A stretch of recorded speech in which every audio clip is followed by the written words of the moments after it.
talk about why attackers would choose to live off the land, and this is all from the perspective of an attacker. I am an attacker. That is what I do full time.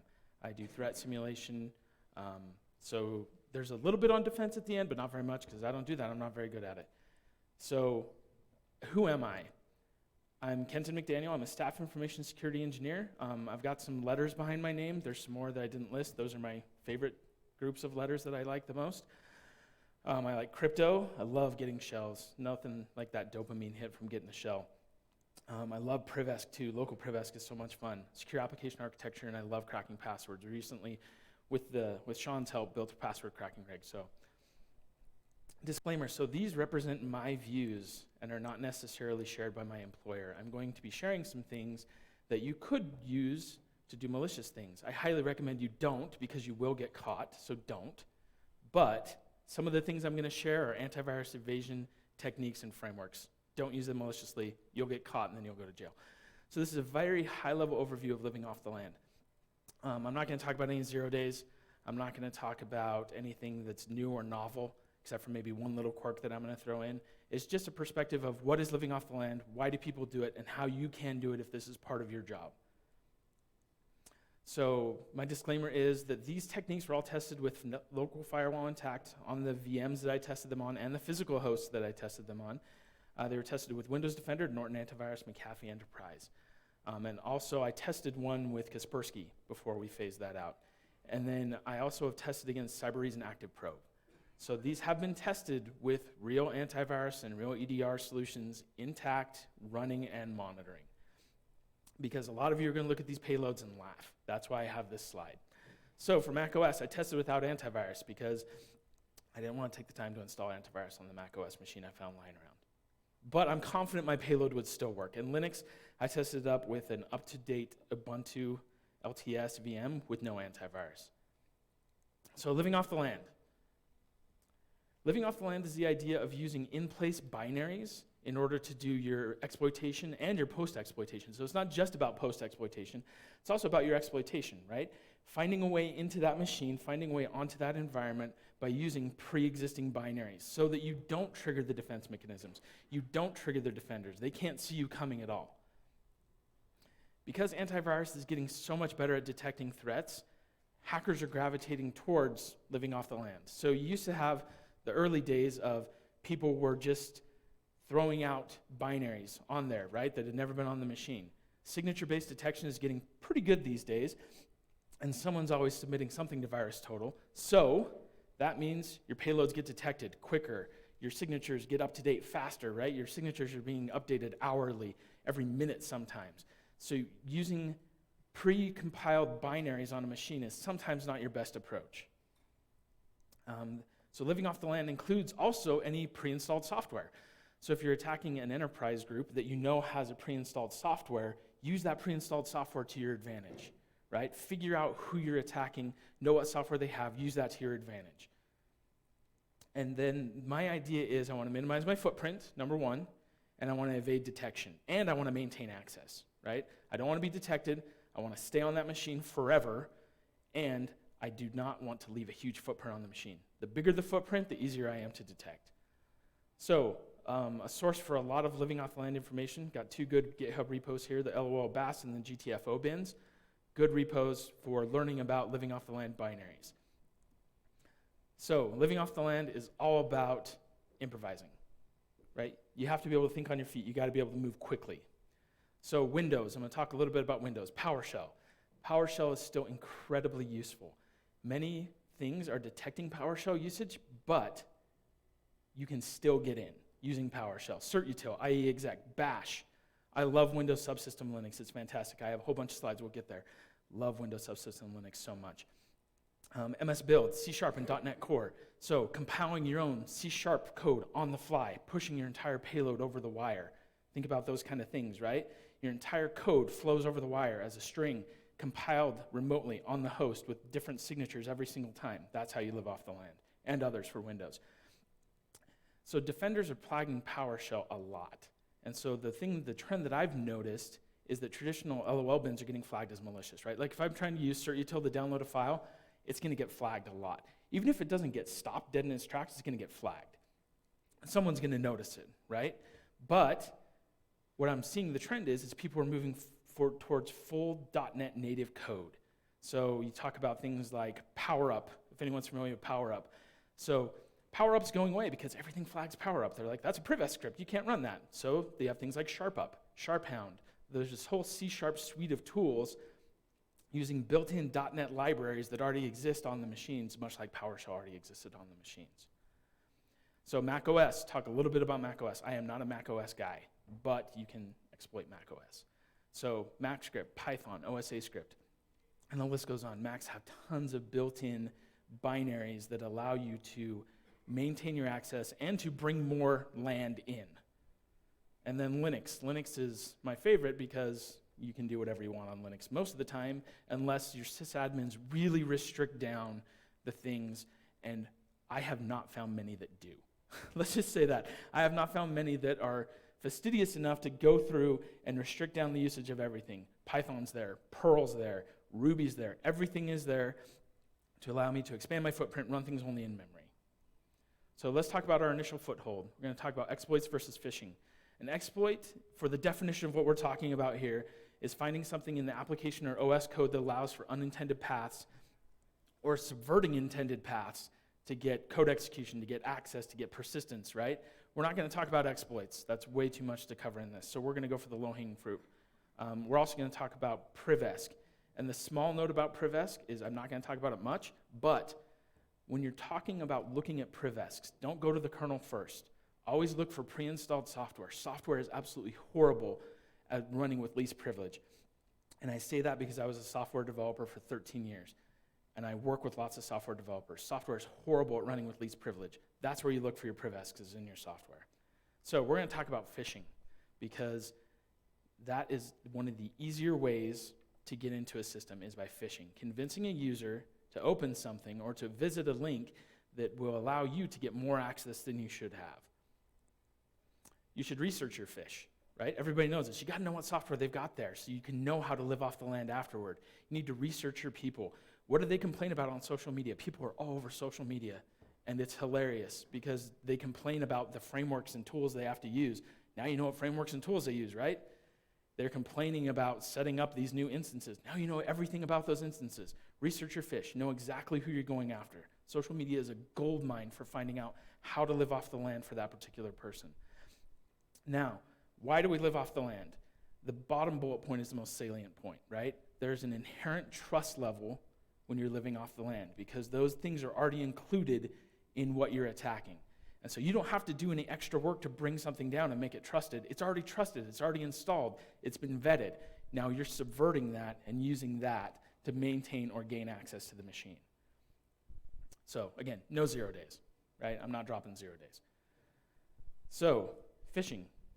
Let's show a very short demo of phishing a Windows user. And let's show how living off the land can work. So scenario number one for our Windows user, right? I'm going to send a malicious Word document. Everybody loves Word documents, right? I love them. You can do so many cool things with Word documents. So I want my payload to not immediately get snagged by signature-based antivirus. Let's say that's our first hurdle we want to overcome, signature-based antivirus. I want my payload not to get snagged. So solution number one to that problem number one is I can use AV evasion modules. Has anyone ever used AV evasion frameworks, Veil, stuff like that? Talk about some other ones. There's a bunch of AV evasion frameworks out there that can get you binaries that will usually are pre-compiled. You compile them yourself, and then you can push them down to the machine. The problem is AV evasion is great for a little while. And so eventually your payload's going to get detected. If you leave it on the machine, if you forget to clean up, you might be the one that got it detected, right? If you leave your payload there, it's going to get detected, and eventually it's going to get detected.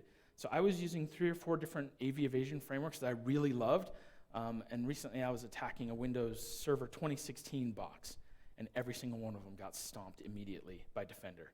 And that was new. That was new as of like a month and a half ago. I was used to using these AV evasion frameworks, and I was like, I'm made, right? This is golden. I got code execution. I can stay there forever. No, they immediately got snagged. So the caveat is use your own homegrown AV evasion frameworks. If you want to pre-compile binaries that you're going to push out to them, use your own homegrown. I wrote my own in C#, works like a champ, no detection, right? And always modify the signatures a little bit. Modify your signatures of your methods, modify what you compile. You don't have to go full polymorphic if anyone's familiar with that idea, right? You don't need to go the whole idea of like every half hour it brings down a new set of code that it compiles on the fly and replaces the old one. I mean, that's what the ransomware guys are doing. But you don't need to do that because we're all doing this with consent from the people that we've tested, so we're not trying to maintain access for that long, right? Because we're the good guys. So we don't need to do that, but we do need to modify our signatures because we don't want to get caught. And if you want your AV evasion to last, don't share it with the community. I know that sounds like a total jerk move, but someone will submit it to VirusTotal. Because they'll be like, I wonder what the detection rate is on this thing. They'll submit it to VirusTotal and it's blown. The AV vendors will update their signatures and your antivirus evasion is completely blown. So hoard it if you're gonna use precompiled binaries. Don't share. That's why you'll see I'm not sharing mine. So hoard it. A special note about Windows Defender. Windows Defender is getting really, really good. And anytime I land on a Windows box and I see Defender there, I know I'm gonna have to work hard for what I'm gonna get. The best thing you can do is install antivirus on top of Defender, if anyone's ever done that, because then Defender shuts down. Defender's like, oh cool, you got something else? So you like drop Kaspersky, drop McAfee on the box, something like that, Defender shuts down. And so now you just gotta work against signature-based, which is so much easier to get around than behavior-based. I haven't seen any real good behavior detection out of a lot of commercial antivirus packages. So solution number 2, this is the one I'm gonna do. Let's use a full PowerShell solution that never touches disk. This should minimize our impact and should minimize our chance of being detected. And according to a CrowdStrike Global Threat Report of 2019, most cybercriminals in the United States are moving towards fileless, right? They're moving completely away from file-based malware. They're moving to fileless. Now, at some point, is there a file there somewhere? Yes, but it's growing to be your exploitation point, and how you're gaining and maintaining your persistence is completely fileless. And that's where it's growing in the US. The CrowdStrike report is fascinating. It's different in all these different parts of the world, which is very interesting to me if you guys want to look it up. So PowerShell is included in most versions of Windows by default. Lots of organizations are restricting PowerShell usage, but if I put it inside of a macro in a Word document and that person clicks yes to run the macro, it doesn't matter because PowerShell just lets you bypass all the restrictions that are in place and run arbitrary commands. So inside my macro, I set it to evade policies. And macros in 2019, right? Yeah, well, macros are still used, and people still click on them. Like at an alarming rate, people still click on macros, and they still click links. And AV detection of macros is not great. The more heavily you obfuscate what's happening inside of the macro, so dust off your VB skills, the more heavily you obfuscate what's in there, the less likely it is to be detected. And because some macros still have legitimate business usage, I have yet to find an organization that has completely restricted macro usage. You can do it, but I don't know how some of your business people would get by if they use macros heavily in their workflow. So there's a whole bunch of other ways you can use macros other than just running PowerShell. You can do DDD auto. My favorite is dumping SMB hashes over the internet. It's wonderful. You just embed an image in there, tell it to use SMB to get the image, and it'll dump their NTLM v2 hashes over the internet to you. Then you try to either relay those, crack them, whatever. So let's talk about the payload real quick, what the payload looks like. I'm saying no profile, so don't run this as any user. Execution policy, just bypass the execution policy. I don't care what the execution policy is. Hidden window style, and then I'm running an encoded command. You should always base64 encode your commands. If for no other reason, make people work at least a little bit, right? At least make them work a little bit. Sure, your clear text command may run, but make them work for it. But now I've got this shell, right? So this command right here gave me a shell on the system. Now I want persistence. So I'm going to create a startup item in a folder using Windows Subsystem Linux, Bash, because I love Bash. It's so much easier to download files in Bash than it is on PowerShell. I guess I just suck at PowerShell. So, and pivoting between different living off the land techniques is also a great way to not get detected, right? If you're going hard and fast on PowerShell, it's going to start raising some flags. If I'm pivoting between the different binaries and different executables that I'm using, I'm less likely to be detected. If I'm quiet, if I'm noisy as all get out, I'm going to be detected. Be quiet, minimize your footprint. So let's show this short video, if this will render. Come on, Office 365, there we go. So this is from an attacker's perspective. I don't know, oh, it's ginormous. You guys should be able to see it. So what you'll see is me, I'm opening a Word document, right? And I just got a shell back using full PowerShell. And now what I'm going to do is I am actually going to run bash, because this poor soul has Windows Subsystem Linux installed. And so now I'm getting a full reverse shell in bash. And if you look at the payload that I used, it's not obfuscated in any way, shape, or form. Defender, McAfee, Norton, everyone's fine with it. Cybereason, they don't care, because it's Windows Subsystem Linux. No one knows what it is or what it's doing. So I've got my reverse shell, and now I'm going to dump something in the startup folder, right, that'll give me a shell every single time the system restarts using the same Windows Subsystem Linux. So this is me typing super slow. And here we go. See, I love Windows Subsystem Linux, so I can just wget the file, right? Super easy. Just wget the file, I put it down there, and now I can kill myself out of this shell. Then I come back over to this other shell, and I say, okay, I'm going to restart Windows. Just to prove that it works, right? I mean, usually you just wait for the user to restart it, because these are usually Windows desktops and they're not going to stay online for a long time. I'm just doing it just to prove that it happens. So let's skip ahead, because for some reason this takes a disgusting amount of time to reboot.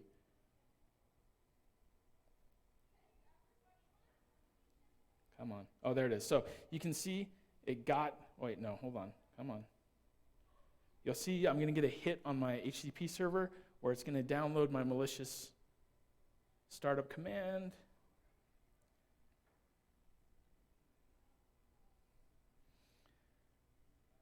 There you go. So it just got payload.txt, right? Which payload.txt is in the lower, what is that for you guys? The lower right-hand corner, right? That's what the payload was. Just a clear text bash reverse shell. So it got payload.txt from my server, ran it, and now I have a reverse shell on that machine. So, practical applications. What are my practical applications here? I'm setting up malware to run inside the startup folder. I'm setting up a keylogger. I'm stealing credentials, right? Practical applications for living off the land. Of course, we're doing this as an authorized person. We're not doing this legally, because that's a terrible idea. So, since we're using a PowerShell encoded command, antivirus and defender are a little bit more unlikely. But as of July 2019, Defender has started snagging my encoded, obfuscated PowerShell scripts. Just normal Defender, not like server installations. Normal Defender has begun snagging those. So we either need to do more obfuscation, use older versions of PowerShell, or let's talk about Windows Expanded Attack Surface, aka Windows Subsystem Linux, right? So it's awesome. I love it. I recently uninstalled it from my desktop, but I love it. So let's get a reverse shell using Windows Subsystem Linux, right? So here's my bash reverse shell from Windows Subsystem Linux. Again, it's just an encoded command again, right? I tested this both in the clear and base64 encoded against all the things that I talked about before, but always encode it, again, make people work. If the blue team is going to try to find it, make them work at least a little bit, right? Don't make it that easy for people. So here we go. This is really short, just to prove that it works. And so you see I've got my netcat listener waiting, and I ran a macro that just has that PowerShell encoded inside of it, right, to just get a reverse shell using Windows Subsystem Linux, a bash reverse shell, and now I have that reverse shell. Very easy. It's dead easy. So make your Windows Subsystem Linux attacks a part of your macro, but also think outside of the box. Git. Does anybody ever have to do anything with developers? Some people. So lots of developers use Git. Git comes with a full version of bash shipped with it. It's a wonderful reverse shell. You just call out to the git bash with the exact same syntax in the clear. Nothing's going to snag it. Hopefully no one is watching from the people on the live stream, right, that are going to go update their virus total records or anything. But as of when I tested this, it's fine. Just run it in the clear. Nothing gets it. So here's my script. Just a simple script. And so I prefer the Git shell over the Windows Subsystem Linux shell, so I just wrote a quick script that I run. And every time I run this script, if I'm dealing with people who have to use Windows, right, but want Linux, then a lot of them are going to install Windows Subsystem Linux. And a lot of developers are going to have Git installed, and that's the default Git install location. C, program files, Git. So you can also bring your own land. So this is kind of a new movement as well, bring your own land. You can install, using PowerShell, Windows Subsystem Linux in the background. So after I gain presence on the machine, I install Windows Subsystem Linux in the background, and then the next time they reboot, I'll get a reverse shell using bash. They won't even know Windows Subsystem Linux is installed unless they go looking for it, because it's not going to be in your face, because it's just a default Windows thing now.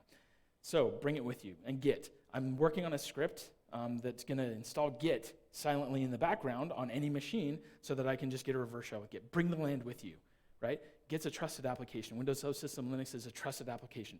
Bring that land with you. Use that land to live off the land. Okay, Mac OS X. It's not immune to phishing. Why? Because phishing is a people thing. It's not a system thing, right? So I sent a Microsoft Word document with a malicious macro to an OS X user, me, and the macro has a basic bash command. There you go. That was it. I didn't give you my IP address even though it's internal, because that's the command. So because I can execute bash commands, it's really easy to get a reverse shell on Mac OS, right? Now, I am going to be sandboxed, right? I'm not going to talk about Sandbox Escapes and PrivEsc on Mac today. There are Sandbox Escapes out there. You just got to go look for them. I'm not going to talk about escaping the sandbox right now. So, quick demo of Mac OS. So, how am I on time? Okay. So, I've got my netcat listener. That shell I showed you from before, that simple bash, right? Simple bash reverse shell that I've got. I now have a reverse shell on Windows. Just to prove it, there it is, right? That's Mac OS. It's not Linux, it's not Windows, that's Mac OS. And we'll see Python's installed. So now I'm going to get a full reverse shell. And then I'm going to look for some other things. I'm going to look for Perl, other things like that. But basically, Mac OS X is easy to phish. If you can get the user, then you got to escape the sandbox. And that's no small task, but you can escape the sandbox. Don't let that be a hurdle. So Linux. I'm guessing a lot of you guys are sysadmins, or guessing some kind of vein like that. So most Linux flavors come pre-installed with tons of tools for you to use. So can you phish Linux users? Yes, you can. OpenOffice and LibreOffice allow for macros that have Python code execution. So if they don't update their OpenOffice and LibreOffice, you can phish them. We're going to do something a little bit different, though.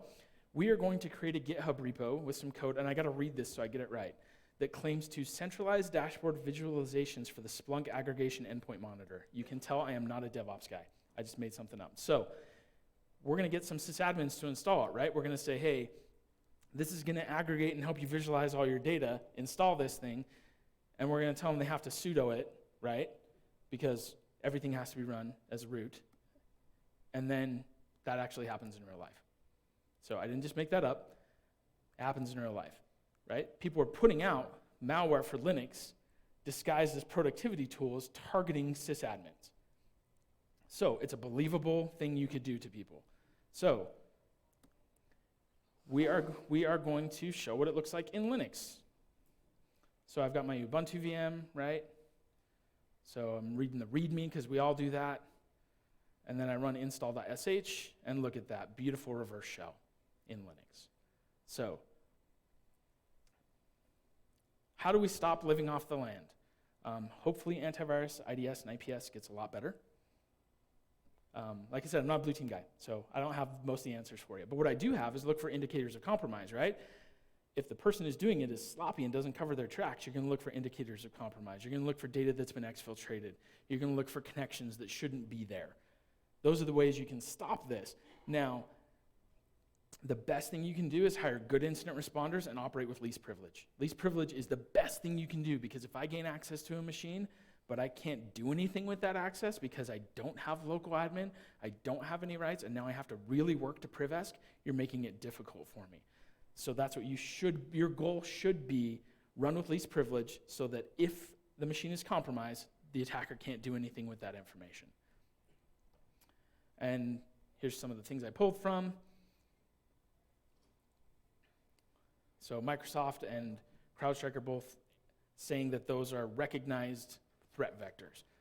And and another good thing there at the bottom is the ultimate app blocker bypass list. So app blocker can't save you. There are app blocker bypasses, there are ASMI bypasses, indicators of compromise, least privilege. That's going to save you. I have 1 minute for questions. Does anybody have any questions? Yeah. I'm going to be making it available. I'm going to put it up on my GitHub, and then I will talk to the SAINTCON guys about the best way to get that out to people. But yes, I will make my slide deck available after the conference is over. Anyone have any more questions? All right, thanks, guys.